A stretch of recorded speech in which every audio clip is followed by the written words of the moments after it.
के आ रहा है वो मेरे कमेंट और डीएम में बार बार एक ही प्रश्न पूछ रहे हैं कि सर हमने आईटीआई कर रखा है और आप बताते हैं कि एक्ट अप्रेंटिस कर लेनी चाहिए, तो हमें जरा बता दीजिए कि एक्ट अप्रेंटिस कैसे करेंगे, क्या इसकी एलिजिबिलिटी है और इसके क्या क्या फायदे हैं रेलवे के अंदर। तो आइए बात कर लेते हैं 1 मिनट की वीडियो में। मैं आपको बता देता हूँ, एक्ट अप्रेंटिस करने के लिए आपके पास 10th पास होना चाहिए, आईटीआई का सर्टिफिकेट होना चाहिए और आपकी एज 15 से लेकर 24 के अंडर में होनी चाहिए। अब बात कर लेते हैं ओबीसी और एससी कैटेगरी के लिए एज में इसमें रिलैक्सेशन मिलता है, यानी कि वही 3 वर्ष और 5 वर्ष का। एससी एसटी के लिए 5 वर्ष का छूट है और ओबीसी के लिए 3 वर्ष का छूट है।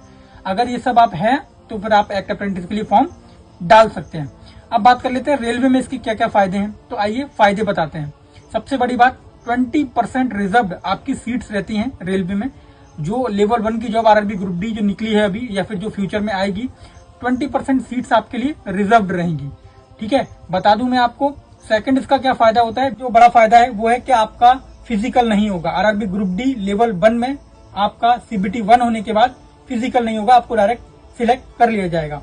तीसरा और सबसे बड़ा फायदा, इतनी कम नंबर पे आपका सिलेक्शन हो जाएगा। जैसे मान के चलिए आरआरबी ग्रुप डी में लेवल 1 की जॉब में अगर 80 और 75 कट ऑफ जा रही है तो आपका 40 से 45 नंबर लाने पर ही सिलेक्शन हो जाएगा। तो ये रहे कुछ फायदे एक्ट अप्रेंटिस करने के। तो जिन विद्यार्थियों ने 10th कर लिया है, आईटीआई कर लिया है, वो एक्ट अप्रेंटिस को बहुत जल्दी अप्लाई करें ताकि फ्यूचर में रेलवे में आप बहुत कम मार्क्स में ज्वाइन कर पाए। Thank you so much.